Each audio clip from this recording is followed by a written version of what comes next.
নমস্কার বন্ধুরা, সুনিতার হেসেলে সবাইকে স্বাগত। আজ আপনাদের সঙ্গে শেয়ার করব হোটেল বা রোড সাইড ধাবাতে যে লাল লাল ডিম কষা পাওয়া যায় সেই ডিম কষার রেসিপিই শেয়ার করব, তাও আবার ঘরোয়া কিছু মশলা দিয়েই। এতেই ডিম কষার টেস্ট কিন্তু দারুণ হয়। আর এই রকম লাল লাল ডিম কষা গরম ভাত কিংবা রুটি, লুচি, পরোটার সাথে খেতে কিন্তু ভীষণই ভালো লাগে। চলুন তাহলে রেসিপিটি শুরু করা যাক। এখানে দেখুন, আমি ডিম কষা বানানোর জন্য ডিম নিয়ে নিয়েছি আর ডিমগুলোকে আমি সেদ্ধ করে নিয়েছি। সেদ্ধ করে খোসা ছাড়িয়ে নিয়েছি। এবার প্রত্যেকটা ডিমকে আমি একটা ছুরি দিয়ে একটু আড়াআড়িভাবে এইভাবে কাট করে নেব। প্রত্যেকটা ডিমের গায়েই কিন্তু এইভাবেই একটু কাট করে নেব। এতে কি হবে, ডিমের ভেতরে মশলাটাও ভালোভাবে যাবে আর ডিমটা কিন্তু দেখতেও বেশ ভালো লাগে। দেখুন, এখানে আমার সমস্ত ডিমগুলোর গায়ে কিন্তু কাট করে নেওয়া হয়ে গেছে। এবার আমি ডিমের মধ্যে দিয়ে দেব একটু লবণ, দিয়ে দেবো পরিমাণ মতো একটু হলুদ গুঁড়ো, আর দিয়ে দেবো সামান্য একটু কাশ্মীরি লঙ্কার গুঁড়ো। খুব ভালো করে এবার ডিমটার গায়ে কিন্তু লবণ, হলুদ আর লঙ্কার গুঁড়োটা মাখিয়ে নেব।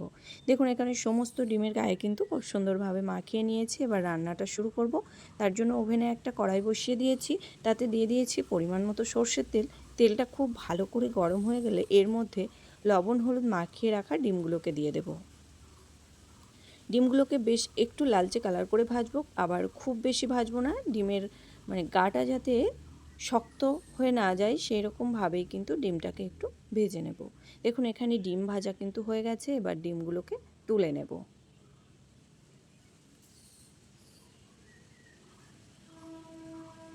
ডিমগুলোকে তুলে নিয়ে ওই তেলেই রান্নাটা করব। তার জন্য ফোড়ন হিসাবে এখানে আমি গোটা গরম মশলা আর সামান্য একটু জিরে দিয়ে দিয়েছি। ফোড়নটা একটু ভাজা হয়ে গেলে এর মধ্যে আমি দুটো মিডিয়াম সাইজের পেঁয়াজকে একদম পাতলা করে কুচিয়ে নিয়েছিলাম, সেই পেঁয়াজ কুচোনোটা এখানে দিয়ে দিয়েছি। পেঁয়াজটা কিন্তু খুব বেশি ভাজবো না, হালকা একটু তেলের মধ্যে নাড়াচাড়া করে নেব। আমি একটা মিডিয়াম সাইজের টমেটোকেও ছোট টুকরো করে কেটে নিয়েছিলাম, দিয়ে দিয়েছি। এবার এখানে 1 চামচ আদা, রসুন আর কাঁচা লঙ্কা পেস্ট এখানে দিয়ে দিয়েছি। খুব ভালো করে সমস্ত কিছু কিন্তু মিশিয়ে নেব। মিশিয়ে নিয়ে এখানে ঢাকা দিয়ে রান্না করে নেব টমেটো আর পেঁয়াজটা সেদ্ধ হওয়া পর্যন্ত। দেখুন, এখানে পেঁয়াজ আর টমেটো কিন্তু বেশ ভালো মতো গলে গেছে। একটু নাড়াচাড়া করে নেব। পেঁয়াজ আর টমেটো গলে গেছে। এবার এর মধ্যে সামান্য একটু জল দেব। জল দিয়ে আমি কিছু গুঁড়ো মশলা ইউজ করব। তার জন্য প্রথমেই এখানে দিয়ে দিয়েছি পরিমাণ মতো একটু ধনে গুঁড়ো। এখানে কিন্তু রান্নাতে আমি আর জিরে গুঁড়োটা ব্যবহার করব না, তবে আপনারা চাইলে কিন্তু জিরে গুঁড়োটা ব্যবহার করতে পারেন। একে একে স্বাদ অনুযায়ী লবণ, পরিমাণ মতো হলুদ গুঁড়ো আর দিয়ে দিয়েছি একটু কাশ্মীরি লঙ্কার গুঁড়ো। সমস্ত কিছু খুব ভালো করে কিন্তু মিশিয়ে নেব।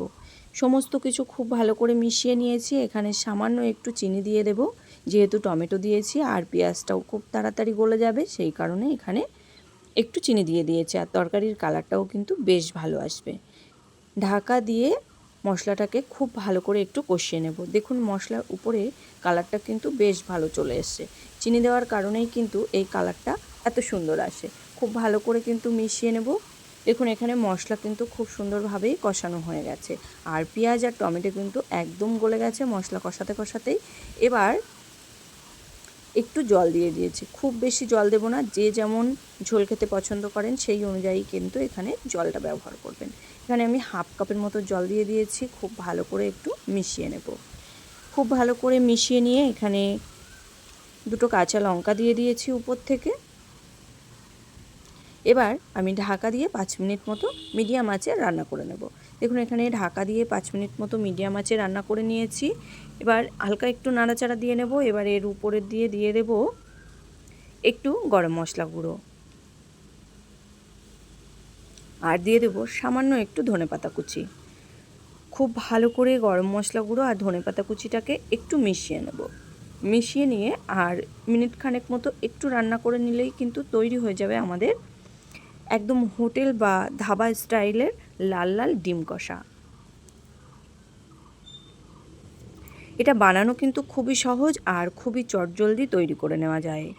যখন কোনো কিছু রান্না করতে ইচ্ছা করবে না কিংবা হাতে সময় খুবই কম আছে, তাহলে কিন্তু ঝটপট এই ডিমের কষার রেসিপিটি তৈরি করে নিতে পারেন। হাতে মাত্র 10 থেকে 15 মিনিট সময় থাকলেই কিন্তু এই দুর্দান্ত স্বাদের ডিম কষা রেসিপিটি তৈরি করে নেওয়া যায়। আর এটা গরম গরম ভাত, রুটি, লুচি, পরোটার সঙ্গে কিন্তু ভীষণই ভালো লাগে। তাহলে বন্ধুরা, আমার এই ডিম কষার রেসিপি আপনাদের কেমন লাগলো অবশ্যই কিন্তু কমেন্ট করে জানাবেন।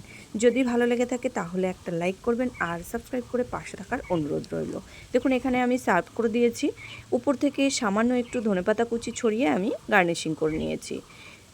তাহলে বন্ধুরা, তৈরি হয়ে গেল কিন্তু আমাদের লাল লাল একদম হোটেল কিংবা ধাবা স্টাইলের ডিম কষা। আজকের মতো এই পর্যন্তই। আবার দেখা হবে নতুন কোনো রেসিপি নিয়ে। ভালো থাকবেন, সুস্থ থাকবেন। ধন্যবাদ।